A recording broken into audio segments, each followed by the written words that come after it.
The World Youth Championship is a great way for young darts players to make a name for themselves in the PDC. The two finalists get to play a high-profile game shown on free-to-air TV in the UK and compete on a PDC major stage ahead of the Players' Championship finals in the large arena at Butlin's Minehead. If the winner has not already qualified for the main Ali Pali World Championship for another route, they are given a qualification spot for the sport's biggest event. However, today we're going to be taking a look at a tournament qualification reward that both the winner and runner-up get, which is a spot at the Grand Slam of Darts. The final of the World Youth Championship takes place right at the end of November, whilst the Grand Slam takes place in mid-November. This means that the qualified players have to wait ages to play in the Grand Slam, which is a big event shown on Sky Sports. This can cause problems, as the young players have to wait ages to play in possibly the biggest tournament of their careers so far. Whilst this is not really an issue for some of the senior event winners that qualify early, as they are more experienced, the form and confidence of younger players tends to fluctuate more, meaning that this is too long to wait. Today we're going to take a look at a time where it caused a bad situation for a promising talent. Joe Davis is an English player who was born in Brighton in 1997.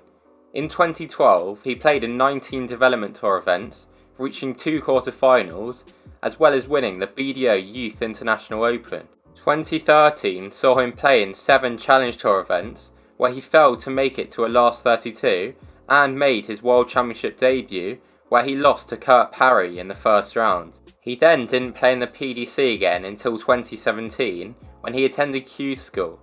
He won 2 games on the first day, but then only 1 on the next 3, meaning he failed to win a card. He then played in 6 UK Open qualifiers, where he lost in the first round on 5 occasions, but managed to reach the 4th round and won, meaning that he qualified for his first PDC major. In Minehead, he was the first player to win on the outside boards when he beat Paul Harvey 6-2, but he then lost 6-4 to Ross Twell. 2017 also saw him reach the semi-final on both the Development and Challenge Tours, but he failed to make the final on both of these occasions. In 2018, he went on a run to a Development Tour final for the first time, where he was beaten 5-2 by Neil Zonneveld. He also returned to the UK Open after winning the Riley's Victoria qualifier.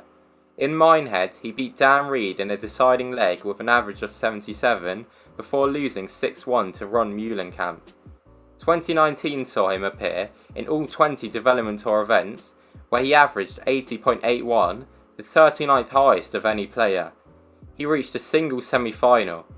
Later in that year, he managed to win a WF title at the Malta Open, where he beat Thibaut Tricol 6-4 in the final after being 4-1 down. Before the pandemic struck, Davis played in the first 4 Development Tour events of 2020, where he reached 1 quarter-final but failed to average over 85 once. When darts returned after lockdown, he played in the final 6 Dev Tour events, where he reached a final and averaged over 90 9 times. This was due to the fact that he was off work during lockdown and able to practice more on just 1 day than he had in the previous 5 years. He was able to finish 12th on the Order of Merit and qualify for the World Youth Championship as the 21st seed. Heading into the floor stage of the World Youth, Davis had appeared in the event 4 times, but had gone out at the earliest opportunity every time. However, in 2020, things were different. He managed to top his group and make it to the knockout stage with 5-2 wins over both Roman Benecki and Keith O'Neill.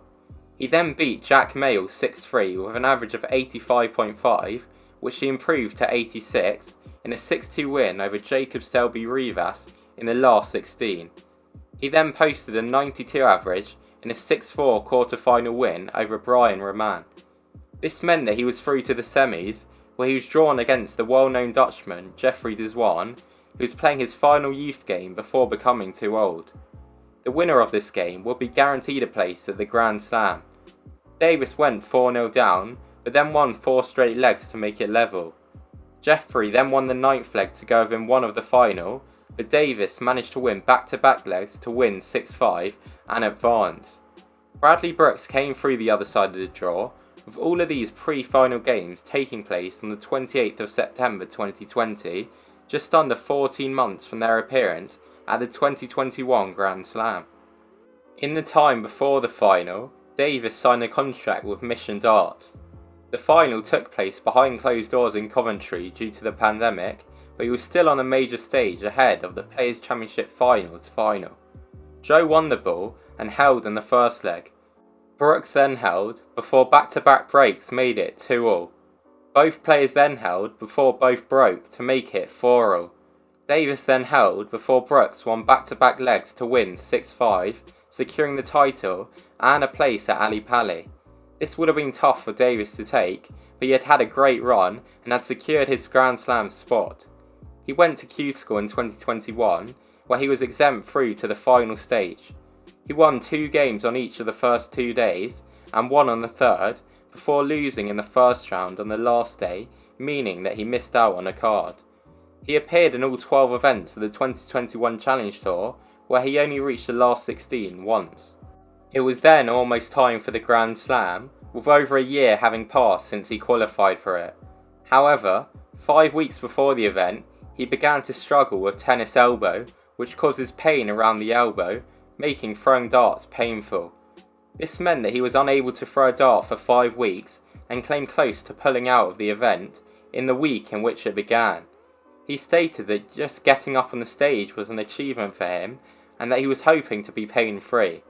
He took medication and did exercises to help prevent the pain from hampering him, as he would have to play 3 games in 4 days, having not thrown a dart for so long. The injury meant he had to pull out of several events that he wanted to use to prepare for the major. When the draw was made, Davis was put in the group of death with Michael Smith, Gary Anderson and Raymond van Barneveld. He faced Anderson first and lost the ball before Gary comfortably held in the first leg. Davis was visibly uncomfortable in the second leg, touching his elbow and resetting on several occasions, as well as pulling many darts, but he managed to take out 100 and level the tie. Anderson then won 4 legs in a row to win 5-1 in a game where Joe averaged just 66th and only hit 1 score over 130. Next up for Joe was Raymond van Barneveld, who was playing in his first Sky Sports tournament after coming out of retirement. Barney was the 1-20 favourite for the game, following Davis's clear pain the previous night. These one-sided odds turned to be correct, as Joe missed 2 darts to break in the first leg, and then Barney secured a hold, and then won 4 more legs in a row to get a whitewash 5-0 win. This was Barney's first win on Sky Sports in 969 days. Despite failing to pick up a leg, his average did improve to 73, but he only had 2 scores over 130. He was then mathematically knocked out of the event, but he had to face Michael Smith, who was the 1-33 favourite with the bookmakers, and they weren't even offering odds on a bully boy whitewash win. However, Joe proved them wrong and managed to win the first leg after Smith had double trouble. He also managed to hit his first 180 of the tournament in the third leg. Smith then went 4-1 up, before Davis won back-to-back legs, one in which he hit another 180 and was the first to a double. Smith then won the next leg to win 5-3. Joe posted an average of 79.9, his best of the tournament. Davis has not appeared in a PDC event since, but came close to securing a TV return at a qualifier for the WDF World Championship the following month. Whilst Joe's situation may seem like a one-off, there is nothing to stop a drop in form hampering a young qualifier in the future. Could the PDC change the rule to have the youth finalists play in the Grand Slam before competing in the final, as the Grand Slam is held the week before the Players' Championship Finals? Let me know what you think in the comments section down below, and don't forget to like, subscribe and turn on notifications.